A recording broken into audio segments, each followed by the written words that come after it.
right, so today we're going to continue with our food, farming, and justice, this introduction to the ecosystems of growing food. I just want to review a little bit of what we did last week.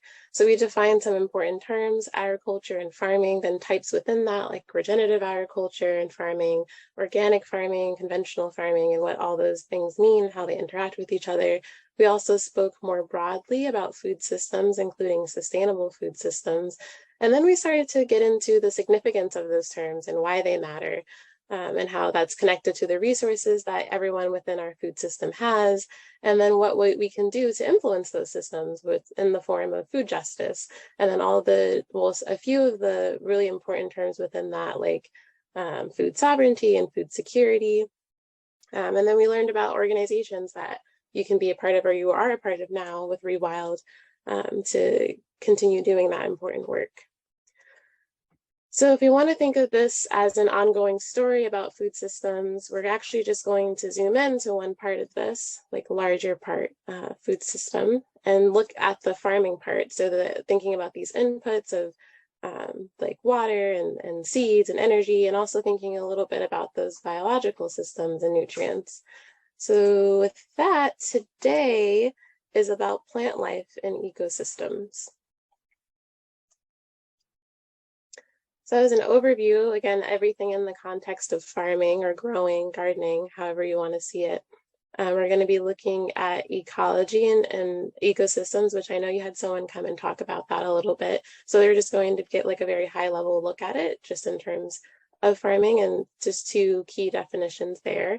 We're going to talk a little bit about plant anatomy, things that you need to know as someone who's growing plants, and then how those plants are interacting with environments, so that when you're learning about how to grow these different plants, you're understanding why those things are so important, so that you can think of things more intuitively instead of, oh my gosh, I have to know all these independent random facts that don't make a lot of sense to me. So with that, and following the format that I described last time, I'm going to start with a poll everywhere question. Should pop up. And it says up here that you can go to this link, but I could also put it in the chat so that you can get to it more easily.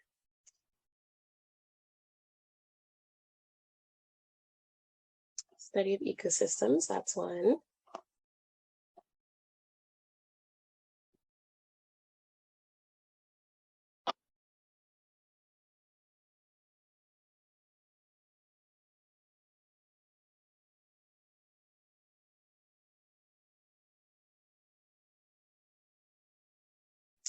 Great one.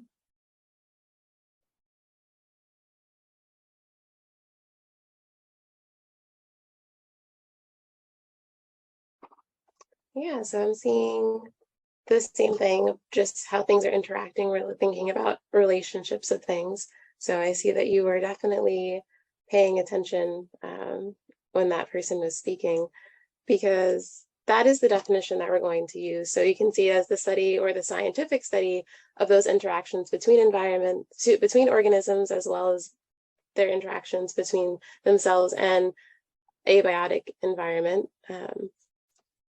So you're thinking about, all the ways in which these organisms are forming different relationships, for sure. But then if that's what ecology is, then like, what is an ecosystem? So an ecosystem, or ecological system, is a biological community consisting of all living organisms, including humans, in a particular area, and the non-living components, or abiotic components, such as the air, water, mineral soil, and with which the organisms interact. So again, it's focused on those relationships, but it's really focusing in on a particular area.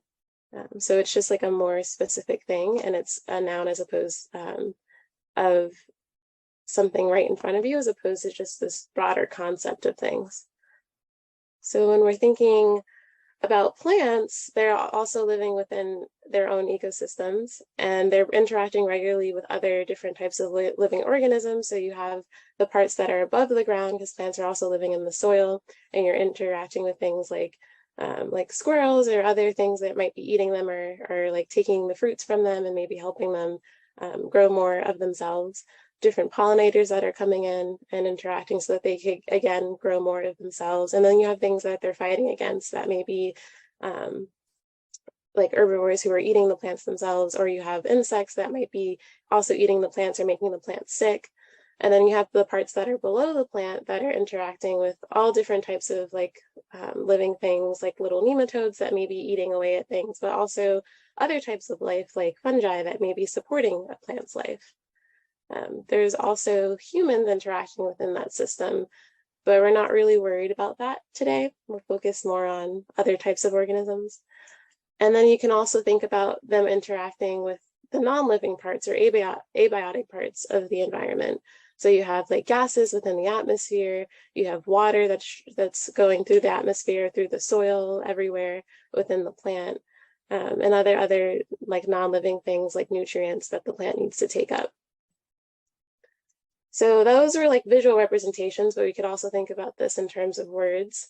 So biotic, again, being living things, living beings. So those are the herbivores that we're saying that are eating the plants. They're parasites that may be giving diseases to the plant, trying to survive on their own. They're pollinators who are supporting the plants, and they're getting something from plants as well. And then they're just interacting with other plants. So some plants may be helping one another. Other plants may be trying to hurt another plant so that it can get what it needs. So there are all different types of like these positive or neutral or negative interactions happening, and they're existing within abiotic or non-living spaces. So that's what that last photo was of the soil and rocks, and there's sunlight, and with that comes temperature. There's water, there's air within the atmosphere and also within the soil. And it's all containing biotic beings that are interacting with them. So that's just like the words in terms of interpreting those photos. So an important part of that is plant anatomy. So if we want to think more deeply into how all of these interactions are happening, it's good to understand what's happening with the plant. So plant anatomy, also called phytonomy, is the study of plant structures, including tissues and also cells. So I do have a question for you, is when you're thinking about plant anatomy, when you're thinking anatomy being like parts of humans, but what would you say are some really basic parts of plants in their anatomy? I mean, think as simple as you possibly can.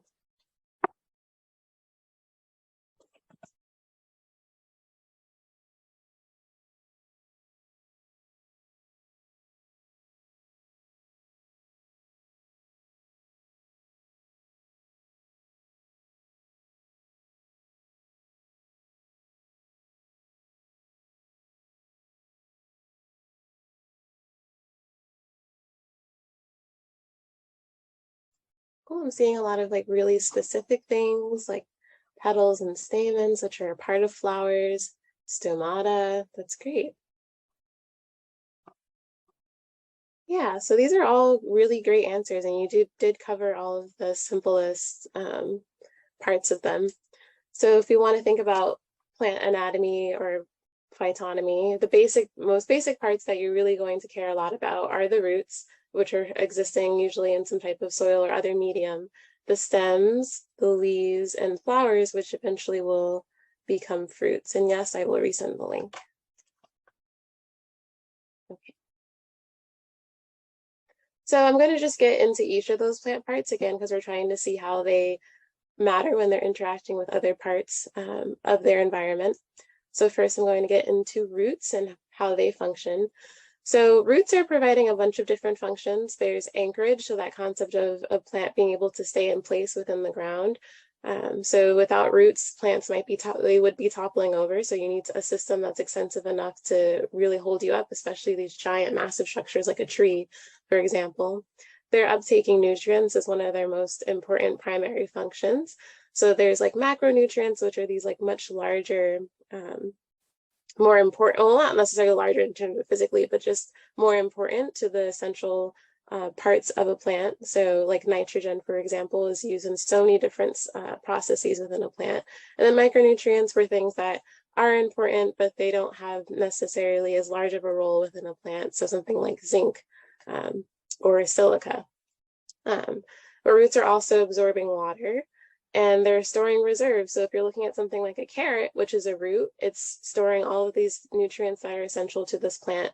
But then we are end up harvesting that and eating them because there are so many nutrients and so many sugars and other things happening within them. Then we can think about how roots are functioning. So this is like a pretty complicated diagram in a lot of ways, but essentially it's showing that here there is the soil, and soil is like these giant particles, which we'll get into actually next week. And then you have the root that's extending out into the soil, like these smaller parts of the root, root hairs really. And then there's actually like this much larger, thicker part of the root that has different layers happening, and that's what these names are for. So you're having like different tubes like xylem, and you actually start to see phloem in the roots as well. And then there are cells that are there that are thicker, that have all different types of purposes, which is why they're split up into these 3 different layers. And they're all interacting with each other to do the things that we were talking about in the last slide. So providing anchorage to getting nutrients in, getting water in, and just being able to support the plant and the most basic level within the soil. So thinking about like how it even happens in the first place, there are electrostatic forces. So basically there's this attraction and repulsion happening, and naturally in terms of physics, and the plant is taking advantage of that. So there are like particles, so it might have, if it's in need of something that is negatively charged, like let's say chloride, it might put a bunch of pump a bunch of positive ions within to its cells so that it starts attracting more of those negative charges, and it'll do the opposite if it needs something that's more positive. But then there are also nutrients. Sorry, I'm losing my voice a little bit. So plants will also be taking advantage of the fact that some particles are more strongly attracted to others, and more repulsed by others, and it takes advantage of that to bring in and out different nutrients that are important for the plant. Okay, so within that, there's also the natural flow of water that the plant is also taking advantage of. So if you're looking here at the concept of diffusion, so it like the natural desire particles to spread out as much as possible. So if you have this really high concentration of whatever within the soil, let's say there's like a lot of sodium within it, it wants to spread out as much as it can. So the plant knows that, and it'll start like making sure that whatever sodium may be within the plant, it puts it into different cells so that it starts attracting in even more sodium. So it's taking advantage of that natural process of diffusion. There's also something called mass flow. So there are different nutrients that are coming with water. So if there's like a really dry day, and the plant is taking up a lot of water, so then it ends up creating this dry spot with a lack of water within like around the root zone or the rhizosphere. So then when the water is rushing in, it's taking with it the nutrients. So the plant's using that to make sure that it has access to water as well as nutrients on those hotter days. Then there are like several other ways that plants are working to obtain the nutrients that they want. And I didn't want to go too deep into them, so I put them all on one slide. So I just wanted to emphasize the ones that I think are the simplest, but also the ones that they're using the most intensely. And these are also things that they're using and engaging with that are very important, but they're very complicated, so I didn't want to get too deep into them and get lost in that. So there are changes in pressure, or like hydrostatic forces, if you want to know like a term for it. So there is xylem and phloem, the xylem being water and nutrients, and the phloem being the nutrients that have been turned into other types of compounds that the plant's actually using as food, and maybe also like other hormones and chemicals that are helping the plant communicate and survive. So essentially, the plant will like make an area, like I was talking about diffusion, will make an area really devoid of a lot of water and other liquids, so that it brings in a lot more water within to it, and then that's creating like a pressure gradient, so that it makes the plant take up even more water. So that's how the pressure is impacting how the plants are taking up the water and nutrients. Then there's biological regulation. So the fact that plants are living and it has to deal with things actively, and it can't just always rely on passive processes. It has to, like I was saying before, bringing water in and out of itself, it has to use energy to do that.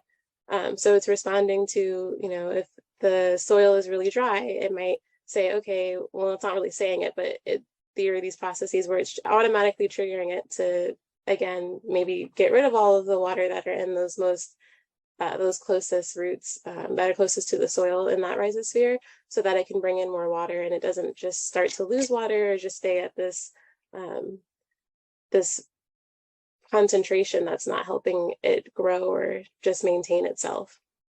And then there's symbiosis. So if you look at this photo, there are these like red things and these blocks, almost looks like bricks, and the bricks are representing plant cells, and the red is actually representing mycorrhizae, which has become definitely more popular of a term that more people know about now, which is just essentially a fungus that's going into the plant and it's interacting with it, giving it nutrients, and the plant's giving the fungi nutrients. So essentially the plant is giving it carbon because that's something that's able to fix very easily, and the mycorrhizae, those fungi little pieces of it, are giving it phosphorus, which it can use in all other types of processes, which is a macronutrient from plants. So there's all these other interactions that are happening that aren't as passive, that require a lot of active energy for the plant to interact with that. So I just wanted to summarize what all of those things were, so that you really understand this concept. So the electrostatic forces, the positive and negative, so it's attracting things and repelling things. There's a natural flow of water, so it's taking advantage of diffusion, and mass flow, which again is when a bunch of nutrients are coming in addition to a bunch of water. Changes in pressure, biological regulation, which is requiring energy, and then symbiosis, where it's working in partnership with other organisms. Okay, are there any questions about that? Is it clear?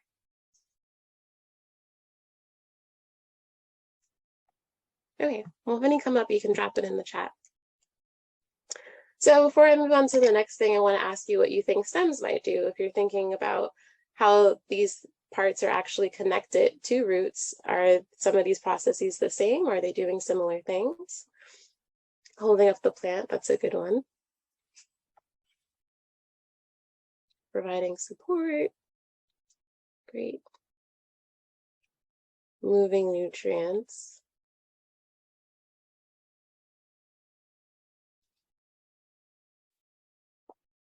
Transferring nutrients. Absorbing water. Interesting. Storage.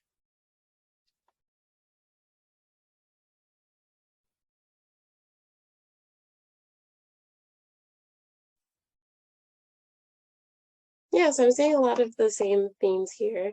So I'm seeing supporting the plant, holding it up. I'm seeing nutrients going back and forth, storing them.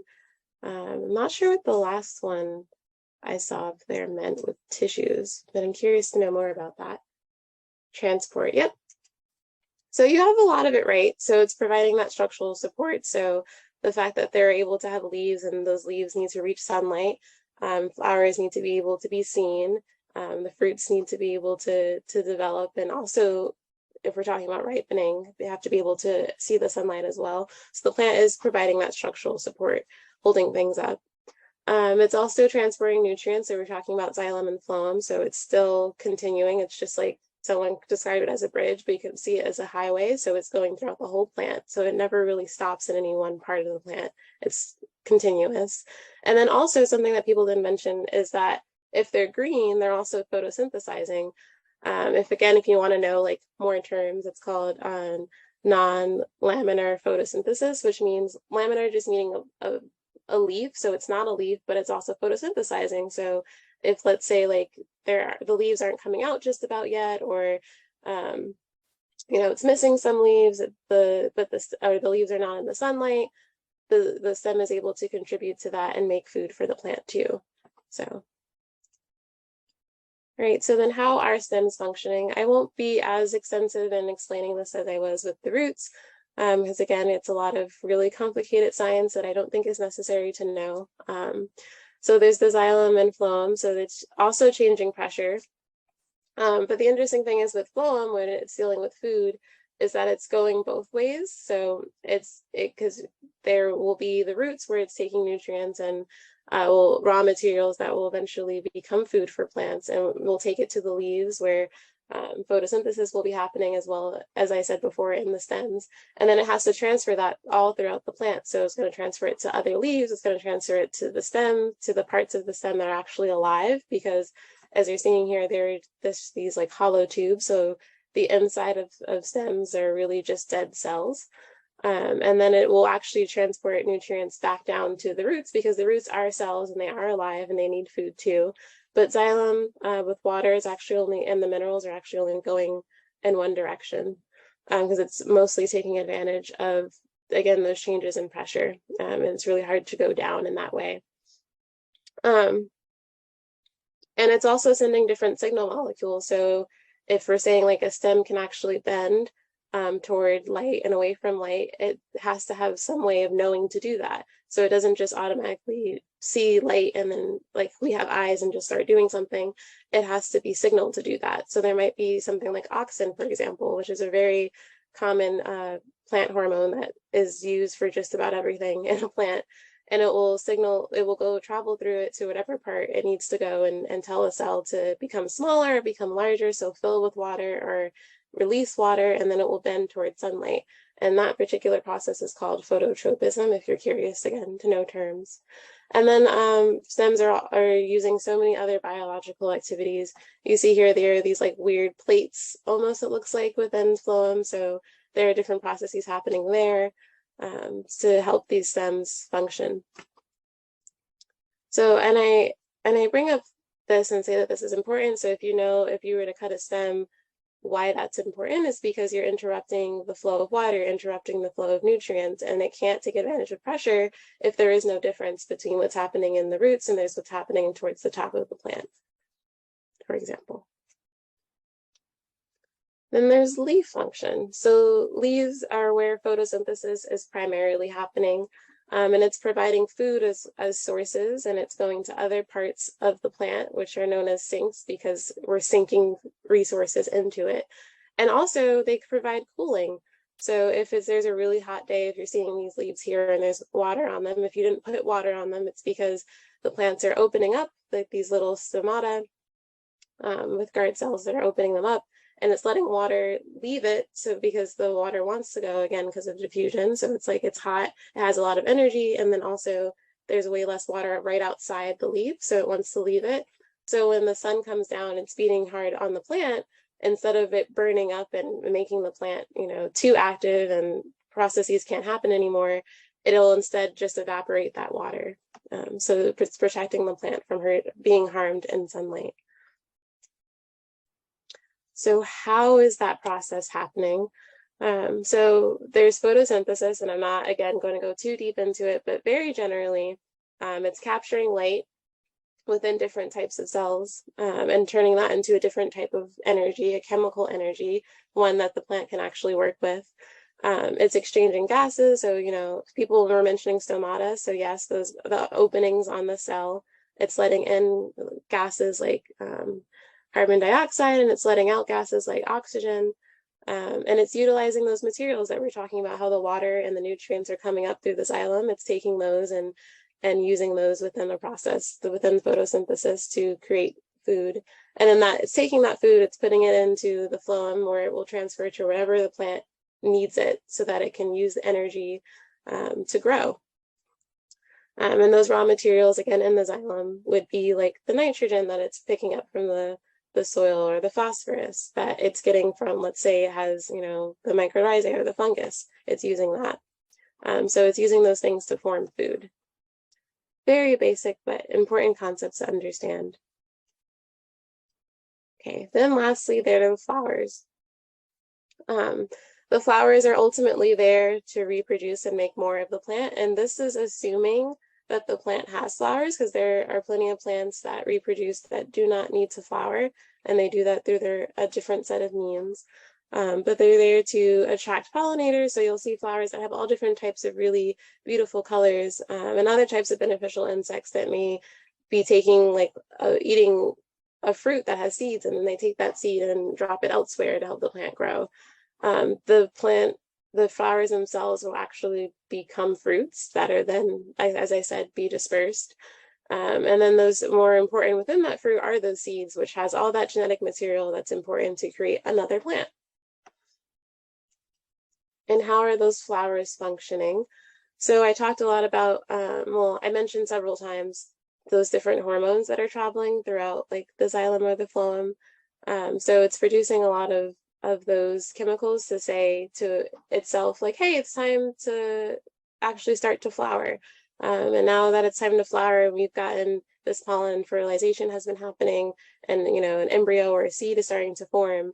Now it's time to create, to drop the petals and let's form a fruit now. And then if in terms of trying to attract things that can help pollinate itself, or if it's, self-pollinating or bring pollen from another plant, it might have nectar there, so that like a bee or a flower comes and it's looking for that nectar, and it's like, okay, let me produce something, those sugars, to attract that insect, that organism that's going to help me pollinate myself and grow more of myself. And then to do that, it might also mimic other things. So there are some flowers like orchids that look a lot like other insects, and insects think, oh, this is another insect and I want to mate to make more of myself. And it's actually just helping the plant grow.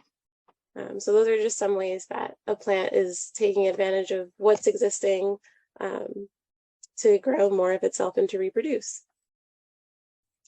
So like I said, I wanted to cover those concepts to start to understand why, when certain things are happening within the environment, the reactions that your plant experiences are happening in the first place. So to do that, I just want to cover again what those abiotic factors are. So there's water, I mentioned, there's the soil, different particles not living, there's wind, there's sunlight, this is more of definitely a more biotic factor, but they're different because of those things that I was mentioning above. It's impacting all of the different living organisms that were in the soil or that are within the air, because they're impacted by those as well. So it's like an indirect impact of non-living things. And then temperature, which is usually, most impacted by the sunlight. So what are those processes that are impacted by plants? It's the nutrient uptake, so what nutrients are being brought up into the plant and to what extent are impacted by all of these other factors that I just mentioned. Respiration, so how much is the plant growing or just maintaining itself, because sometimes there aren't enough resources to grow at all, it just has to exist and maintain itself. Evapotranspiration, which sounds like this really large word, but essentially it's considering the things in this image here, the water that's evaporating from the soil itself, as well as the water that's evaporating or coming off of the plant when it's opening itself and opening its stomata. And that actually has a really massive impact on how a plant operates, because it's impacting that, again, those pressures. And then photosynthesis is impacted by how much light there is, how much water there is, how much whatever other abiotic factor is present or not present. And it's also impacting reproduction. So all of these things are so, as you saw, connected to one another, that when one is impacted, it eventually indirectly impacts another thing. So I've been talking for a while, so I want to bring you back into this again. So what processes might sunlight directly impact? Not indirectly, but because sunlight is there, this thing is being impacted directly. Photosynthesis, okay.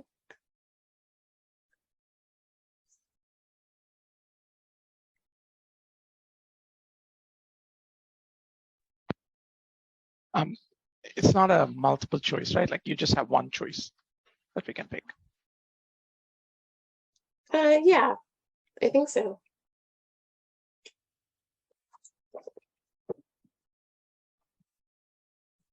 Okay, people are just saying photosynthesis. I think that's a valid one.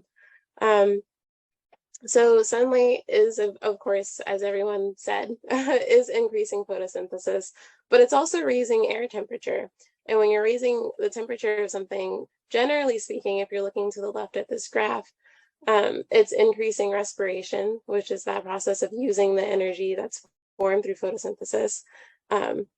But it's only doing that to a certain point, and then it may get overwhelmed, and it's different for each plant, which is why I'm just showing you that there's wheat there, there's soybean, there's corn, and they all have different ideal temperatures where, it'll be growing, and then, oh, I don't know why it went all the way forward like that. It'll be growing, and then it just stops at a certain point. It's reached its peak. No more heat is going to make it grow any faster or maintain itself any better. And then it actually starts to have a detrimental impact. So now it can't grow as well. And like I said, it's different for each of those. And if it's outside of that temperature, it's too high or it's too low, no growth is happening. And a lot of times it might actually be killing the plant, which is unfortunate. But it's also increasing that concept again of evapotranspiration. So if there's a lot of sunlight, the plant wants to cool itself off. So it's opening the stomata, and then it's losing water, and then it's creating a pressure difference. So then the roots will end up taking up more water, and the water starts going further through the plant. So then there's more evaporation happening overall. So the plant has this balancing act it has to do to try to keep in all the energy, all of the water that it possibly can to create different food that it's going to be using to create energy, without,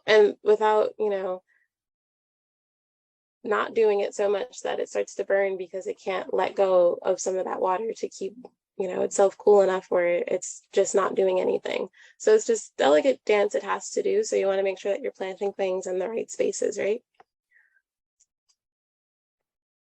So sunlight and temperature again. So it's also when there's more water, usually it's increasing or decreasing nutrients because, again, with that concept of mass flow, it might be bringing a lot of nutrients there, but because nutrients are interacting with each other differently, if there's like a lot of like magnesium, it might impact how much phosphorus there is.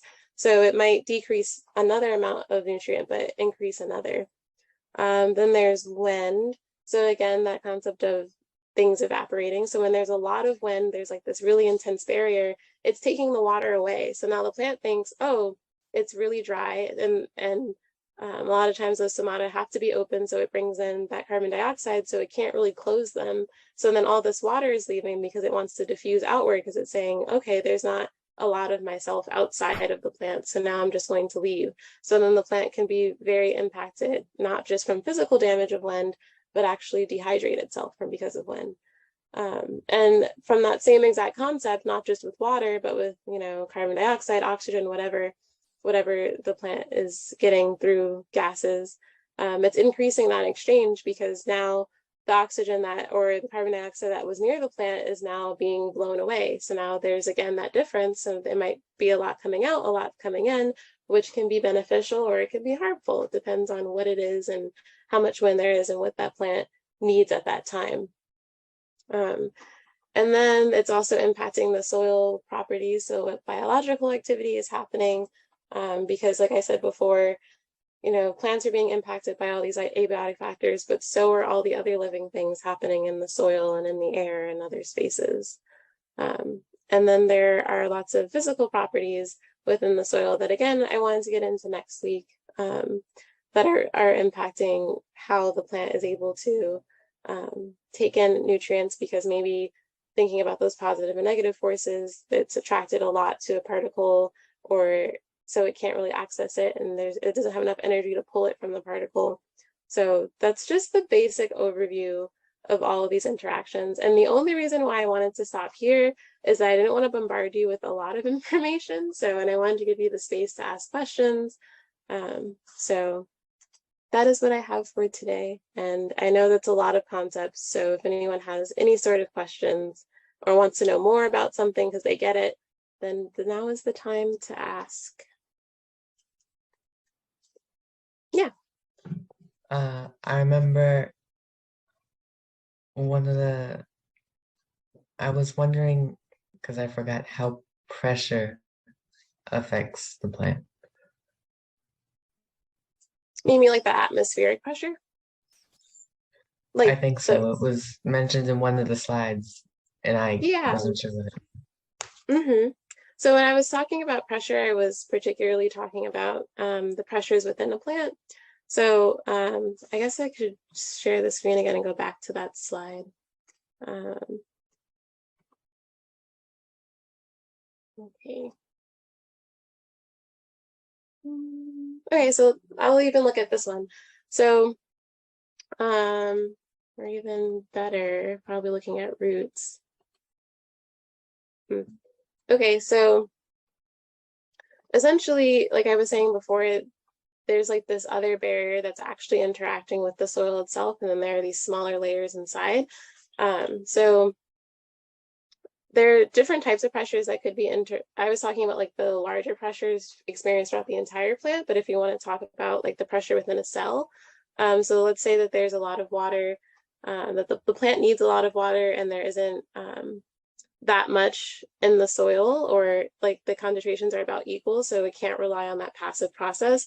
So it might just, using energy, push all of the water that you see in like these outer larger cells into one of these inner cells. So then it's creating this difference, and suddenly all of this, turgor pressure, and suddenly all of this water is just rushing into that cell to get water to go throughout the rest of the plant. But now there's a difference between the pressure, the turgor pressure that someone mentioned within that cell, and now it's like, well, you don't want the cell to explode, so then and there's also all of this pressure towards the bottom, and it's creating this this pull. When the plant opens up with its leaves, there's stomata, it's opening, the gases are coming out. So now there's this negative pressure and this positive pressure, and it wants to move towards that negative pressure. I mean, I wish I had another diagram to show you, but it's essentially trying to get to an equilibrium. Like, things naturally want to be with things are equal. So it's pulling, the water which is a pressure, from those cells up through the plant, so that's going out. Does that make sense? Are you? Yeah, I think so. Following? Thank you. Okay. So I'm sorry, yes? Sorry, is that about like water potential, at the whole formula, when the water moves to more negative? Okay. Yep, exactly. Exactly that.